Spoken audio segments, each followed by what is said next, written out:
Hey, welcome to the Overshare Pamphlet. My name is Robin. I'm the host of this one-man show, and we are celebrating today because today is the day.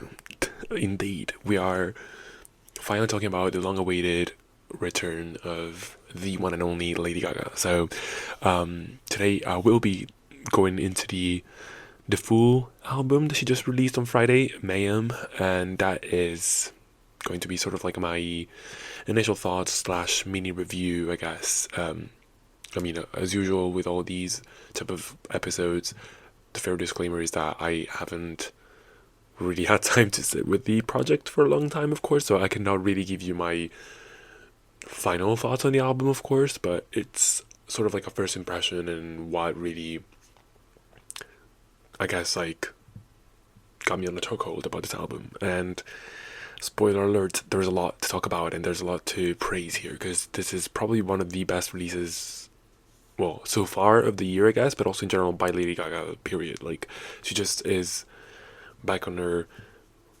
full game, I guess. So, well, we'll get into that. I am very much excited to talk about this album, of course, but I will need to first talk about just generally songs of the week. I will include, as usual, a couple of songs from the album into the songs of the week. You can find them in the playlist of the month called, basically, the Overshare Pamphlet, Songs of the Week, dash, whatever month we're in. So for this one, it's going to be March 2025. Anyways, so let's start off with Haim. You may know them for the collaboration with Taylor Swift, or you may know them just for in general for their music. But I believe they're like an Australian band made of three sisters. So, they've been very popular. I guess in the rock alternative indie genre a bit, for the right reasons, because they are incredible. And specifically, I just returned to this album because I don't know, I've been looking forward to the summer. The weather is getting so much better these days, and I'm just I need that anticipation for the summer personally. So whenever I want to feel like that, I think one of my favorite albums to listen to is Women in Music Part 3, because I would say majority of the album is a very summery album and just gives you that sort of, feel like in terms of, I don't know, I guess just simply I don't want to say relaxed, but summery vacation type of, just gives you heat. I don't know, humid weather. I don't know. It's just the feeling that the album gives you, I guess. But the album is a bit of, as I said, a bit of country-esque rock indie alternative sort of extravaganza, but it's just so good. And the two songs that I really really enjoy from this album are Los Angeles and These Steps. So you can find those in the playlist. Again, they're both very alternative indie, but also a bit, I guess there's definitely a bit of a country element and a bit of a reggae moment in some of the tracks. I think actually Los Angeles maybe may have a bit of that influence as well, but it's just an incredible project overall. So I'm just gonna put those two songs in, and yeah, you can check them out there and check out the entire album. I would say that either you check it out now, or even better if you can remember about that, but just when you feel like the heat is coming and it's gonna be summer soon, just gonna have to spin around for at least one listen and you'll see what I'm talking about. But yes, so that's that. Then I want to talk about the new Jenny album, Ruby. Her first album, basically, first full length album, and she has so many interesting songs on this. The vibe of this album is very interesting. I do want to, as I in my previous episode, I want to make an episode about all the solo projects, overall by the Blackpink members. But I think Jenny has the most non-trend chasing in that sense type of album. Um, she has a very unique sound in this that is not really, what's popping off in the charts or whatever. Like Lisa, for example, is going, as I said in my previous episode, is going after that early 2000 type of sound, and then Rosie went for that like singer songwriter type of ballady acoustic guitar type of album that again is very popular right now and popularized by Taylor Swift, of course. Don't take it away from her. So, but that, yeah, and Jisoo, I don't think we can. Well, I'll get when we do that episode. I'll talk about her, but she made an EP, so it's not enough material to talk about the influence. But even there, I think you can tell there's a lot of electro pop and house type of influence there. But Jenny has surprisingly a wide variety of productions here. There's a lot of R&B, a lot of soul, a lot of pop moments as well, of course, and a lot of hip hop as well, and is just quite unique. And I believe she actually had the most streams in a day for this year for a K-pop artist. So, in the for the drop of the album, basically, right? The album got the most streams out of all the K-pop releases this year. So kudos to that, and big sign. But one of my favorite tracks, I guess there's two, to be fair. Well, like Jenny is of course an incredible track, but I think what I really like is Handlebars with Dua Lipa. That's such a good pop song, and somehow Jenny and Dua Lipa seem to have a very similar vocal performance here. Like sometimes it's very hard to distinguish between the two of them, I think, but just really good. It does seem like a Dua Lipa track, like, to be fair, but also I don't care. Like that's such a good song. And then the other one is Filter. Like Filter, I think it's a bit of on the R&B category, and it's just beautiful. Even the lyrics, I just love it so much. And I'm very surprised that she collaborated here with Mike Will Made It, and then also I think Diplo on like Jenny. So there's a lot of great stuff on the album, a lot of interesting producers, a lot of what's his name? Oh my god. Well, he's a very big producer in K-pop at the moment. Well, and has been for a while as well. Works a lot with SM groups and all that. But yeah. So she's worked with an extensive list of producers that are very interesting, like, and different ones, which I really like, because you can tell here that she really went for what she really likes in terms of productions, and she experimented a lot, which is incredible. So, but yeah, them joints. That was I was thinking about, but yes. So yeah, period. Then I also want to talk about one last song. Maybe actually two last songs. I don't know. This is so much. Oh my god, I'm adding so many tracks here. It's fine.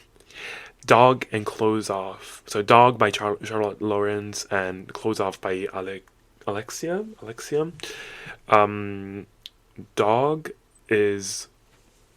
Well, if you know anything about Charlotte Lawrence, I think she has a very specific voice, like in terms of sound and projection, which is very interesting. She sings a lot of like very sad ass shit ballads, so this is one of them, I would say, and it is quite captivating also in terms of lyrics, I would say. Just very sad, very sad. Like I just cannot if you like a bit of that singer-songwriter type of vibe and very sad production and very sad vocals specifically, she's a very evocative, like a very emotive, I guess, type of voice. So, slay. Close Off instead by Alexia. I don't know much about Alexia, but this song is, for me personally, a big revelation because it made me realize that, Chapel Roan has already a big influence on the pop music scene, and she sounds, in terms of the song itself, like voice wise, she doesn't really sound like Chapel, but the song itself is just so much fun, and it reminds me so much of like a Chapel Roan type of production, and it is a bit of that silly, funny, flirty type of thing that Chapel is really good at. So yes, So that's a big, you know, a big moment for her. And so I really recommend. So if you do like Chapel Rowan, something a bit more like upbeat and fun, um, I would say go for this song. Go for this song, and yeah. So I am ready to talk about now the big number for the night, which is Mayhem by Lady Gaga. So here's the little backstory, I guess, about his album. I've maybe it's like a well, I don't want to say it's like a speculation, of course, for this, but I think personally that this album was strategically placed here, and the concept itself is a bit reminiscent also of the Joker, because specifically I think she was putting so much, I guess, like weight on the success of the Joker 2, and she, of course, none of us would have, not even her, would have expected how bad it was going to go, but I think conceptually that makes so much sense, like, you know, hype herself up with the role that she played as Harley Quinn, but then, you know, that movie has a lot of drama involved. Apparently she shot like a lot of scenes, so many scenes, and most of them have been cut off the final product, I guess, the final movie that was released. And so God knows what, you know, her role actually was and how good she was in it. So we got to see very little of her in the movie. I didn't even go to watch the movie to the theater for how bad it was. I mean, from what people were telling. So, and then I watched it by myself on streaming, and I frankly didn't like it at all as well. But I feel really bad for her specifically, because that was a shit show, and, you know, there was a lot of like trouble in terms of blaming who did the worst in this movie, and like who was culpable for how the movie went down and all that stuff. So she was definitely caught in a storm, and I can sort of see, however, that if the movie went the way she wanted it to go, and if the movie delivered in that sense, this could have been an even bigger moment, because the concept of Mayhem is very, I would say, adjacent to the Joker, and it is some sort of, I think it springs from the same root, which is, you know, embracing your internal chaos and internal mayhem, and, you know, both your dark sides and your, you know, inner turmoil, I guess. That's sort of also what the Joker, the first one at least, also was about, and that would have fit so well with the with the album release. But it's whatever, you know. It's that we you know, we're gonna pretend like that didn't happen. So, and unfortunately it did happen, but whatever. I think so at that moment I think we were all a bit shocked, I guess, and a bit concerned of whether the album was gonna go as well as we, you know, were thinking of. Because to be fair, like, she did get a bit of a hit, and I do believe that if she ever wants to go back to acting, she's gonna have to do a lot of work again to get into that. Lady Gaga has not had the best luck in terms of movie business, I guess, and the role she got. But yes, so that's definitely a door closed for now. Not to say that she cannot reopen it. She will, I think, because she really enjoys acting, but she has to do a lot of heavy lifting again for that. So, yeah. But, yeah, so we were all, I guess, concerned that she was going to get sort of affected also in terms of the release of this album, because, you know, again, they're sort of like in close proximity, kind of, not really, but, you know, that, as I said, it's sort of like a continuation in topic and in concept from that movie. So, consider us worried, I guess. But then I think what happened was she sort of, I think, also very smartly, I guess, reintroduced herself with the Bruno Mars song, Die With a Smile, which in my opinion still doesn't really fit sonically at all with with this album, but I guess it was like a hit that she wrote in collaboration and then she included later to, you know, prop up the album. But that song being a bit more digestible was definitely a good choice, and I think people quickly forgot about the bad press and the bad movie situation, and sort of recaptured the attention, at least for a bit. Now, she was really sitting on was, of course, the actual album, which is frankly so different from, as I said, from Die With a Smile. It's a dark pop, electronic, like electronic influence in that sense, like electropop, a very danceable EDM influence album, and even visually, it's very dark and reminiscent of the original Lady Gaga. So I think if the mishap of the Joker didn't happen, we would have had a very proper, like, era in that sense. But it is what it is. So in fact, when she released Disease, I think it still lost a lot of momentum because people were not, paying attention to it. They wanted a bit more of that conservative sound, I guess, that she went for with Die With a Smile. But if you know anything about Lady Gaga, is that you have to let her cook, and she has a vision, and she is an artiste first and foremost. So you just have to trust. Ooh, you just have to trust the. Damn, you just have to trust the process, I guess, and like, her vision, because it's something that, like, you can never sort of like experience her album like with the singles alone. In that sense, it's a full project, and you have to see the full vision. And I have to be honest, Disease was my shit. So I don't know why y'all were talking about not being good or whatever, or not being very interested into the song, but that was a hit. And I don't want to say it, but I do agree with Azealia Banks on Twitter how much she praised the song. It is quite different in a sense that the sound itself is dark pop and it's very like reminiscent of that of the old Gaga, but also the vocal delivery is almost like rock. It's like a rock performance, and it's so bloody good. And I also do really enjoy the production, to be quite frank. So yeah. Basically, yeah, I'm very impressed with. I was very impressed with the song, and even the visuals. I was like, oh, she is.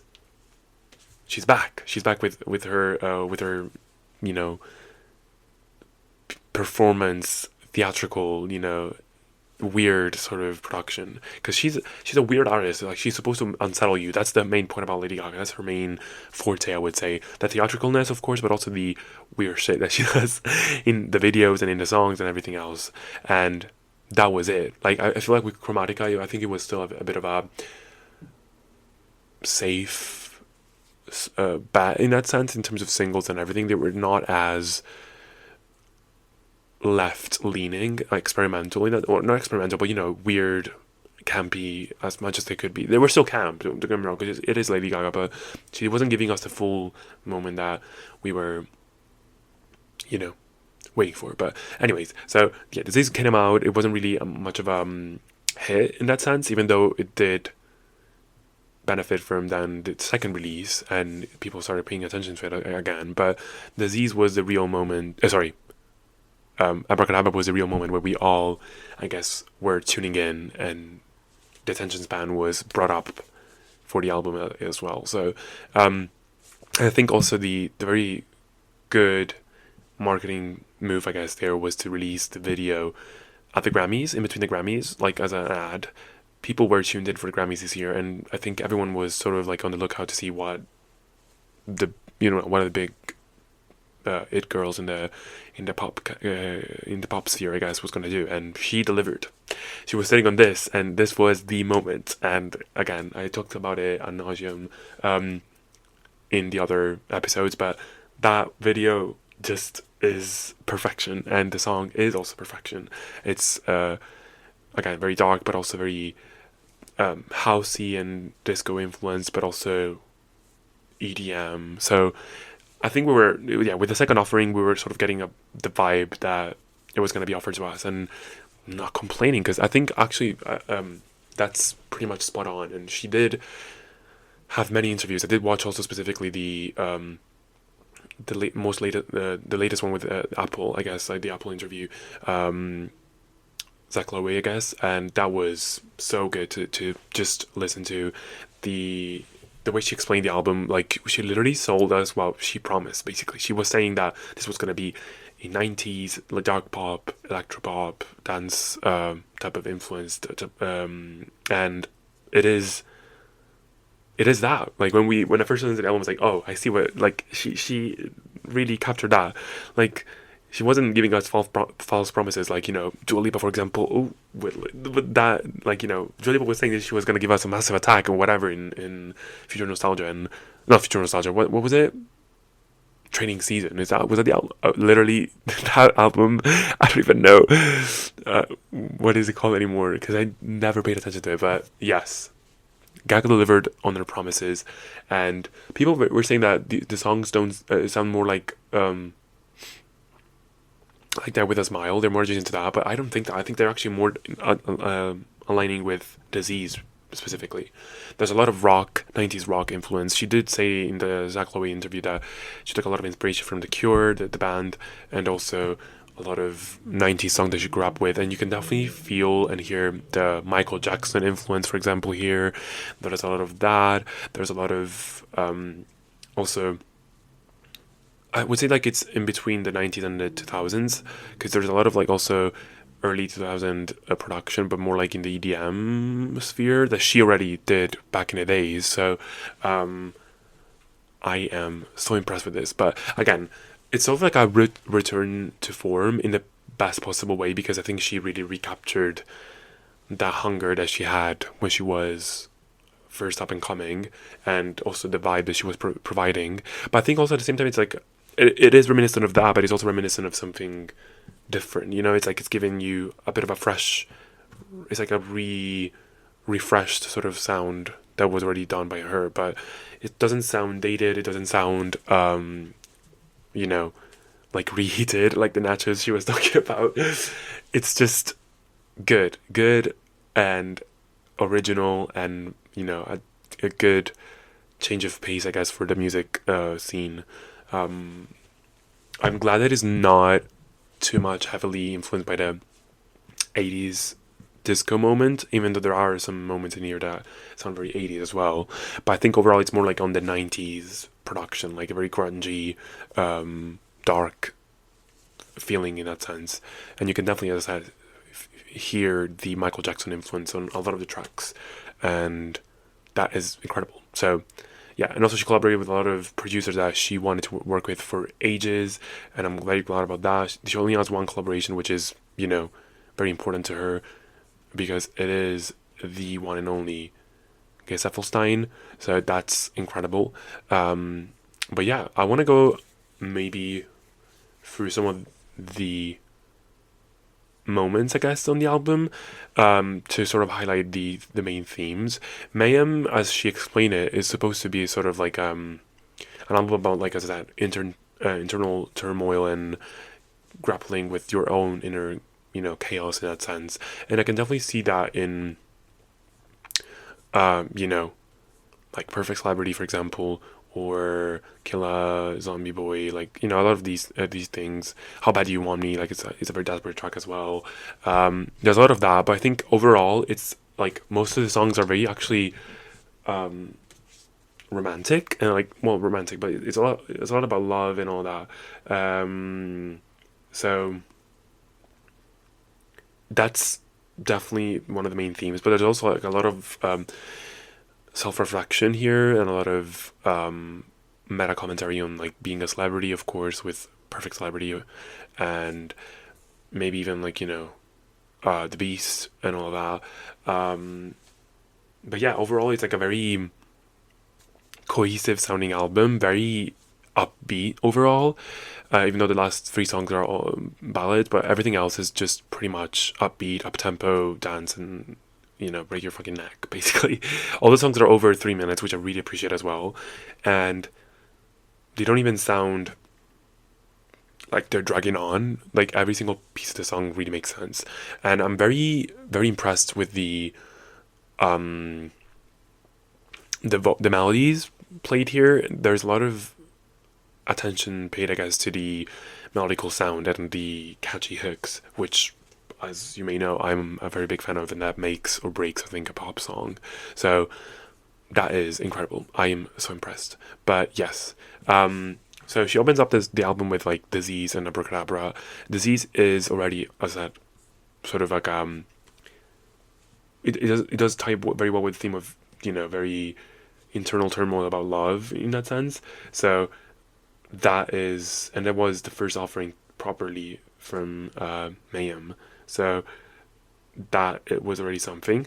I mean, I can cure your disease. If you were a sinner, I can make you believe. Lay you down like 1, 2, 3, whatever. I know your sickness. I can cure your disease. So that was pretty straightforward. Abracadabra is more, you know, embracing your turmoil, I guess, and like letting it out on the dance floor and just letting yourself be free and all that. So it is very interesting. Now, the track run from Disease to like Perfect Celebrity is just so fucking incredible because it's Disease, Abracadabra, and then it's Garden of Eden, which is, in my opinion, at the moment, the best song on the album, and you can find that also in my playlist of the month. But Garden of Eden is like quintessential Lady Gaga, in my opinion. Like it sounds very the Fame Monster as well. It sounds quite like there's definitely that rock influence as well because there's a lot of like that guitar. It also a bit reminds me of John Wayne from Joanne. There's a lot of that in there as well, I think. But overall, the production is just so disgustingly good, and it's incredible. Like so grungy, so electropop, so dark, and the theme itself is very Lady Gaga as well. It's like temptation and those religious connotations, I guess, like the Garden of Eden, like the poisoned apple, and you know, I just love the chorus is the best part ever. Like it's just so good. The way she goes, she leads into the hit the lights, DJ hit the lights, whatever, and then she goes like, I can be your girlfriend for the weekend.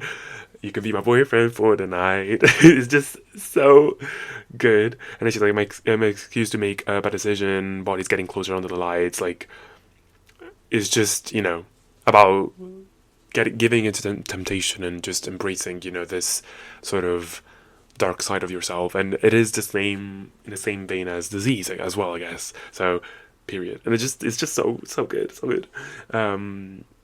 I'll take you to the Garden of Eden. It's just so good. It's just so good. And then, the the outro, I guess, as well. The instrumental outro is just so good. The production is just incredible. I am in awe because this song, I just didn't expect it. And it is produced by Stein. So, that's one of her big producer dreams that she wanted to work with. So, and it's produced by her as well, of course. But Turka also worked on this, but Gesaffelstein gave the production such a good hump, I guess. Yeah, so that's my favorite track on the album for sure. Then Perfect Celebrity is more, I'd say, like on a reflection on her, I guess, her fame, but also her specifically herself as an icon and as something that transcends her own sense of self, like something that the collective, Lady Gaga that we all love, I guess. And so it's like a very interesting and, complex song and nuanced about, the good and the bad sides of being a celebrity and, this like internal turmoil again that she has between, sometimes loving this side of her and, forever trying to live up to that name that she built for herself, but also sometimes hating it and being constrained by it and sometimes being crushed by it. And you could definitely see that she, even in previous albums, I guess, just for the sake of trying to keep that fame up and that idea that people have of her, she's done so many things that perhaps didn't feel as, I don't want to say as genuine, but definitely more forced. Like even Chromatica, I loved Chromatica, some of the tracks, but I think it still felt like I don't know, like her playing a Lady Gaga role in that sense. While here, I think it's a bit of a mixture of both. Like she's definitely playing into the Lady Gaga persona, but also it's a very raw album and a very honest, and inspired, and also I would say it feels very, like motivated in that sense. There is a motivation behind the album, and it's very, very poignant and very honed in that sense. A very honed craft here. So, yeah, I look so hungry, but I look so good. Tap on my veins, suck on my diamond blood, choke on the fame, and hope it gets you high. Sit in the front row, watch the princess die. Like, you know, it's just so meta. Like, it reminds me a bit of that paparazzi performance that she also did back in the days. Rip off my face in this photograph. You make me money, I'll make you laugh. Show me you're pretty, I'll show you mine. You'll love to hate me. I'm the perfect celebrity. Like, just so meta. This song, like, I think this is one of the best written songs on the album as well. It's just so interesting, and it's so difficult to also come up with good lyrics for such a concept. I think you can get very cheesy, very, unrelatable, but this is just very poignant. So love it. Um, I do also like Vanish into You. It's a very cool track. I get another sort of like love song here. Um, or at least, it's very much about infatuation and all that stuff. So yeah. Um, Killa is so extreme. I like the lyrics a lot. I'm a killer, boy, you're gonna die tonight, and it's just like, I'm gonna make you scream. That's a matter of fact. I'll be your fantasy. I'm gonna be your full-time bedroom demon. Like, what? But it just works. And this is it's such an interesting track, for real, for real. Um, Love Drug I also liked, for example. Love Drug was, you know, sort of, I guess, like, well, it's a comparison to Love. Well, it's sort of like the usual thing that you almost see in many songs, like love being an addiction and insatiable, sort of like form of I don't know, never ending addiction, I guess. Um, but just the lyrics here are incredible. Like, River in my eyes, I've got a poem in my throat. I hear the music and it takes me by surprise. Picture in my mind, they come on faster than they go. And around, hoping that this one will make me blind. Just so fucking good, so fucking good, so fucking good. I'm so impressed with the writing of this album. It's just blowing my mind. So yeah. Now here we get to the moment that's been taking the internet by a storm, and it's How Bad You Want Me. People have been saying that this it sounds like Gorgeous by Taylor Swift, from Reputation. It sounds a bit like a Taylor Swift 1999 type of track, and I can see all of that personally, because also down to the lyrics, it's something that is very, Taylor Swift adjacent for whatever reason, but not in a knockoff way, because it still carries a bit of that Gaga. I mean, the main thing here is that it comes from the that late 80s, beginning of the 90s sort of production, I guess, and it could fit on 1999, I would say, if we really want to play that game. But people have been, of course, saying, "Oh, there's background vocals given by Taylor Swift for this track." Like this, whenever there's a big girl pop moment happening, someone always comes up with like a weird theory that there is a hidden Taylor Swift vocal in one of the songs. Like what did it with "Bodyguard" by Beyonce? Like, no, that ain't the truth. But anyway, this song, How Bad You Want Me, is just, if you like a good pop moment, if you like Gorgeous by Taylor Swift, if you like 1999, this song is for you, and I personally love it. So, and again, it is another love song. Because you like my hair, my ripped up jeans, you like the bad girl I got in me, she's on your mind like all the time, but I got a tattoo for us last week. Even good boys bleed, how bad do you want me? So it's like, trying to test the waters and see, how far can this person go, and can this person accept the more extreme sides of herself, I guess. But just, it's just so good, so earnest as well. I personally love the track. So, slay. Then I also love Don't Call Tonight, I guess. Shadow of a Man, that is for me one of the clearest inspirations taken from Michael Jackson, I guess. Like, it just sounds a lot like a Michael Jackson type of song, but it's just, of course, humped up and like modernized a bit, and just a dark pop, I guess, like dark. There's a bit of a disco influence here as well, but it's just really, really good. I'm not entirely sure like what's like the point of the song itself, like what's the the point, like in terms of the lyrical content, I guess in that sense. Like when I get this feeling I can get enough because I start believing and my voice gets tough. And I get this feeling I can get enough because I won't be used for my love and left out to cry. I need to sit on this one, but I think production wise and melody wise, it is one of my favorite songs on the album. It's just so good, and the what is it? The chorus itself is just like very 90s. I don't know how to explain it, but it's just so good. Like the way it's chopped up and everything is just so good. And yeah. And then we get towards the closing of the album with three ballads, I guess, if we count also Live with a Smile. The Beast. She talked extensively about this also on the interview that she made for Apple Music. So basically, it seems to be, sort of embracing this like very dark side of yourself and crave for her partner to crave also her dark side so much and to free the beast from within from this other person, right? And she promises him to love him despite his bestial basically intentions, and yeah, so it is a bit of people have been saying it relates to the werewolf situation here, like to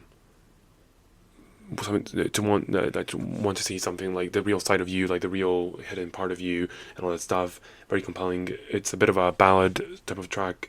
Blade of Grass is also on a sort of the same vein. I guess it's like I think she said it's in the interview that it's actually a real moment that happened between her and her husband.